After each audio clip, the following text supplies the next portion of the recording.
Bus drivers protesting the termination of their contracts. The minister responding to those claims. And the classic dancers still seeking answers following the results of the 2019 New Year's Junkanoo Parade. The Bahamas Tonight Northern Edition starts now. This is the Bahamas Tonight, the Northern Edition. Good evening, all. I'm Shashina Rolf-Farquharson. As always, it is so great to have you with us. Topping news today marked the start of the new school term, but it would appear that back to school did not go as smoothly as planned, as some confusion may be developing regarding changes to the bus system. This morning, several bus drivers assembled outside the Harold de Gregory complex to protest the termination of their contracts. Italia Hall picks up the story. School buses were lined off in front of the Harold de Gregory complex, and police officers stood guard as the bus drivers led a protest. Bus driver Utah Maycock Farquharson, also known as Miss Grace, says she usually picks up students to and from the Morrismore Primary School. She claims that she was awarded a contract in 2015 and it was not set to expire until 2020. But she received a letter back in October of 2018 stating that her services are no longer needed.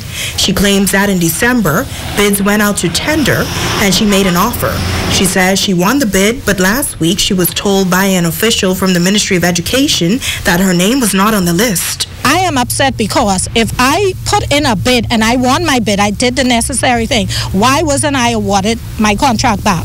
This morning, I came out just to see who was picking up my kids. I've drove those kids from preschool. Most of them in 6th grade now, and all of them are still on the bus stop waiting for a bus to be picked up. I told them not to move because I might come back and pick them up and take them to school out the goodness of my heart. Those kids are like my children. I'm like a grandmother to those kids, okay? I love those kids. I'm not just driving this bus because of money or my health. I'm driving those kids because I'm concerned about the future for the Bahamas. Bus driver Kevin Ferguson says he experienced the same situation and it is unfair. He says in order to receive a contract, one must have a bus. However, he claims that the persons who were awarded contracts do not own buses. Ferguson claims that some of those persons have asked to purchase his bus. They do not have liability insurance. Some of them have some coasters. Some of them may have some little private vehicles. But look here, a school bus contract is for school buses. These buses is equipped with 6, 5, and 4 emergency exits in case of accident. You can imagine, God forbid, one of these buses catch a fire. One door in a coaster for 15, 20 children to get out before some of them injured. 6 exits in these doors. That's what they call it. See on them, they say school buses, not coasters. Both Farquharson and Ferguson say in total some 20 contracts were terminated, and they are questioning the motive for the change. All of us have our own constitutional rights to choose whatever political party we want to. Not only that, we have kids, we have grandkids. They make their own decision. All of us aren't doing the same thing. So when you hurt me, you hurt my kids who probably supported you. Jeffrey Lloyd, the Minister for Education, he has a whole lot of issues, but I believe he is a diligent minister. I believe he would have gotten some pressure from certain people. I don't even believe Jeffrey Lloyd, the Minister for Education, knows what's going on in Grand Bahama. Now the duo say they are calling on the powers that be to take the well-being of the students into consideration and to only award contracts to persons who have suitable school buses.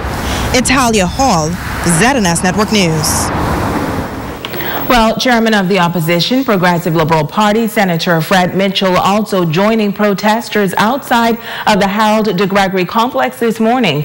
Mitchell says often when there is a change in government, persons connected with the previous administration are removed. He is asking the government to rethink this matter. If you want to bring about changes, and changes come with regime change, you have to be judicious in what you do, and you have to make sure that the public doesn't suffer. Now these people, the kids are suffering this morning. The persons who own these buses are suffering. Their families are going to suffer. And it just looks like we're picnicking on one another. It just isn't fit for the purpose, and it's simply wrong. Now, ZNS News spoke with Minister of State for Grand Bahama, the Honorable Kwesi Thompson, for comment on today's protest. Minister Thompson, who is off the island, is calling today's action a distraction. He assures that there were no major issues as far as the students are concerned. We believe that their complaints have absolutely no merit. We have, through the Ministry of Education and informed by officials at the Ministry of Education that they have done their investigations with respect to the schools this morning. Reports that we've gotten is that the schools in the West, that there were no major incidents with respect to pick up and drop off of those schools. That came from the district superintendent, Mr. Ivan Butler. We also spoke to Ms. Ward, who is the superintendent with responsibility for schools in the East. And she also indicated that she spoke to principals in her district. And the principals in her district indicated that with the exception of one school, which indicated that the students were not introduced this morning to the new bus driver, and that was very quickly resolved with the principal introducing the students to the new bus driver, and we expect that things will go to normal in the morning. But with the exception of that one, all of the other schools that they were informed of, and this came from the principals, that there were no major incidents with respect to pick up and drop off of the students. Well, on the matter of the termination of contracts, Minister Thompson responded this way. The Ministry of Education, again, I'm informed by the officials at the Ministry of Education that the termination of the old bus contracts were done in accordance with the contract. And I'm also informed that those contracts existed even before this administration came to office. They continue to be in existence for a period of approximately 18 months. And so as far as I've been informed, there's no political interference. And what we want to do is we really want to stay away from introducing politics into the Ministry of Education. We all want our children to do well, and we all want the best for our children. And so we believe that what took place this morning had no merit. We believe that it is a distraction. And I commend the Minister for Education for what he's doing. I commend the ministry and all of the officials and teachers for what they're doing with respect to our children here in Grand Bahama. And commenting on statements made by the PLP chairman regarding politics playing a role in the issuance of contracts, Minister Thompson says politics should never be allowed to interfere with education. We are not distracted at all by any political arguments that are going to be made out there. The Ministry of Education has informed us that there are criteria. Those criteria were fulfilled by these new prisons. The important thing also to bear in mind, as was stated, that all of with the exception of the one incident that we spoke about, which was corrected, that there was no major disruption with the pickup and the drop-off of those students this morning. So we're not going to be distracted by political arguments. The government is remaining focused on performing and remaining focused on ensuring that our children have the best with respect to education. In other news, despite the economic downturn, a local resort is investing some $5 million in renovations at its property. As Italia Hall tells us, the Locayan property is looking forward to a banner year in 2019. The Pelican Bay Resort incurred serious damage due to Hurricane Matthew in 2016. Repairs to the Locayan Bay's property began in August of last year with a renovation to the resort's waterside rooms by Yellowfin Construction. Operations manager Della Bridgewater says, so far, 45 rooms have been upgraded and are now back in operation. Rooms have a modern flair but with an island twist. So you will notice the happy colors because this is the happiest hotel in Grand Bahama.